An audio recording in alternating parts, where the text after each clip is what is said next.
إن الحمد لله نحمده ونستعينه ونستغفره ونستهديه ونتوب إليه ونعوذ بالله من شرور أنفسنا ومن سيئات أعمالنا من يهده الله فهو المهتدي ومن يضلله فلن تجد له وليا مرشدا أشهد أن لا إله إلا الله ولن نشرك بربنا أحدا وأشهد أن محمدا عبده ورسوله الذي ينطق عن الهوى إن هو إلا وحي يوحى صلاة وسلاما عليه دائما أبدا صلاة وسلاما على نبينا ورسول الله محمد المصطفى وعلى آله وأصحابه أهل الصدق والوفاء فيا عباد الله أوصيكم وإياي بتقوى الله فقد فاز من اتقى وفقد فاز فوزا عظيما. قال الله تبارك وتعالى في القرآن الكريم وهو أصدق القائلين: أعوذ بالله السميع العليم من الشيطان الرجيم وإن لك لعلى خلق عظيم. وقال هو أيضا في آية أخرى: لقد كان لكم في رسول الله أسوة حسنة لمن كان يرجو الله واليوم الآخر وذكر الله كثيرا. قال أم المؤمنين عائشة رضي الله عنها: كيف كان خلق النبي صلى الله عليه وسلم؟ فقال: كان خلقه القرآن. سمعنا وأطعنا وغفرانك ربنا وإليك المصير. صدق الله العلي العظيم وصدق رسول النبي الكريم ونحن على ذلك من الشاهدين والشاكرين الحمد لله رب العالمين. وبعد. Hadirin, setelah kita dari awal tadi dalam mukadimah yang khatib telah sampaikan, kita sanjungkan rasa syukur kita kepada Allah Tabaraka wa Ta'ala, tentu atas segala limpahan nikmat yang tercurah kepada kita semua. Kita memujinya sekaligus memohon pertolongannya dan ampunannya dari Allah Subhanahu wa Ta'ala. Karena pertolongan dan ampunan, karena hidayah taufiknya, karena pertobatan kita padanya, sehingga kita dapat hadir ke majelis yang mulia ini melaksanakan rangkaian ibadah Jumat. Takkan mungkin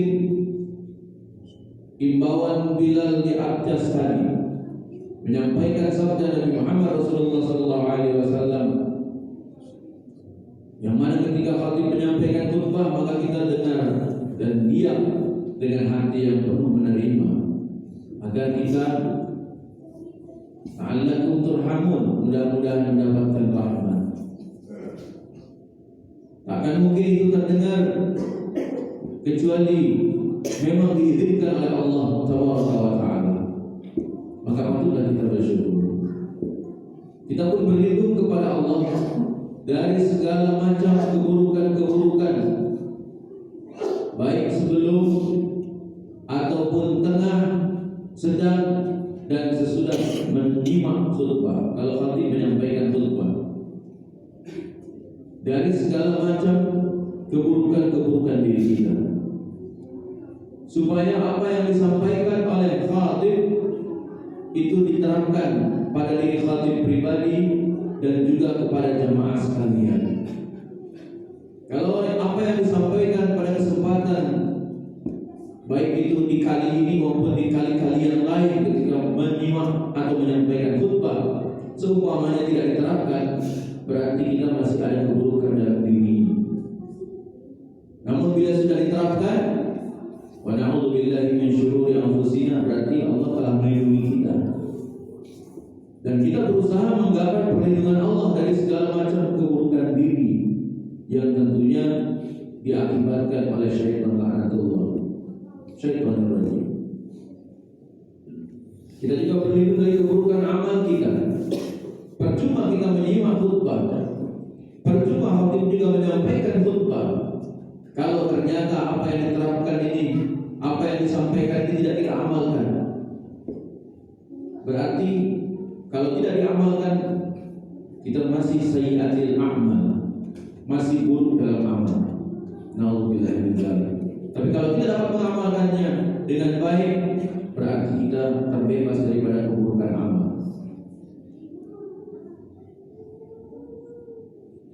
Oleh karenanya, bersyukur kita kepada Allah atas nikmat petunjuk ini, dan juga kita bersyukur kepada Rasulullah Nabi Muhammad SAW. Karena kenapa? Atas jasa-jasa beliau yang diutus oleh Allah, maka Islam sampai di relung hati kita, sampai di tempat ini, sampai di Talang Kelapa, di Masjid Bakti 3 Makobrimo. Alhamdulillah. Bukankah suatu perjuangan ketika kita melaksanakan ibadah Jumat? Bukankah suatu perjuangan ketika di suatu tempat yang tadinya tidak ada Jumatan, sekarang menjadi ada Jumatan? Ini adalah hidayah Allah. Maka insya Allah nur Allah, cahaya Allah dan cahaya sunnah Nabi itu bertebaran di tempat ini. Dan tempat ini, masjid ini menjadi salah satu tempat yang Allah ridhai, Allah cintai, Allah muliakan. Berikut juga dengan jamaahnya. Amin ya rabbal alamin. Juga kita pun sebagai rasa terima kasih kepada Rasulullah, tentunya di awal pun kita telah bersalawat kepada beliau. Di antaranya kita sampaikan salam penghormatan, Assalamualaikum ya Rasulullah, Allahumma salli wa sallim wa barik ala Muhammad wa ala alihi wa ashabihi ajma'in. Semoga keimanan dan ketakwaan kita makin meningkat ketika kita menyimak imbauan-imbauan tentang cinta pada Nabi kita bersama. Kenapa? Karena Nabi kita pun juga sangat cinta pada umatnya. Nabi kita begitu perhatian pada umatnya. Betapa pun tidak, Nabi kita selalu mendahulukan kepentingan umat. Kenapa? Karena Quran yang merintahkannya. Walau kana bihi khasasa, walaupun kepentingan kita itu terasa perlu, tapi Al-Quran menyatakan bahwa Nabi kita memang mendahulukan selalu kepentingan orang lain. Nabi kita adalah orang yang mulia. Kenapa? Ketika Ibunda Aisyah Ummul Mukminin radhiyallahu anha, semoga Tuhan meridhoinya, Allah meridhoinya, bahwa ditanya oleh para sahabat, kaifa khuluqun Nabi? Bagaimanakah akhlak Nabi Muhammad Rasulullah SAW itu ya Ummul Mukminin? Maka Ibunda Aisyah radhiyallahu anha menjawab, kana khuluqul Quran. Akhlak beliau itu kana khuluqul Quran, adalah Al-Quran. Al-Quran yang hidup, Al-Quran yang berjalan, itulah baginda Nabi Muhammad Rasulullah SAW. Karena memang akhlak beliau mulia. Ketika manusia dinyatakan walaqad karramna bani Adam, dan sungguh telah kami muliakan anak cucu Adam, maka beliaulah di atas kemuliaan itu. Kenapa bisa beliau itu mulia? Di antara kemuliaan beliau termaktub atau tertulis, ada tertulis dalam Taurat atau Taurat, juga sebenarnya ada dalam Injil yang versi asli, bahwa salah satu ciri beliau diterangkan juga dalam kitab Syama'il Muhammadiyah, ciri-ciri Nabi Muhammad Rasulullah SAW, itu diantaranya adalah ketika seorang manusia mulia ini dapat mengalahkan nafsunya, dapat mengalahkan amarahnya, walaupun dia mampu melakukan amarah itu. Dan menurut riwayat, seorang nabi dan rasul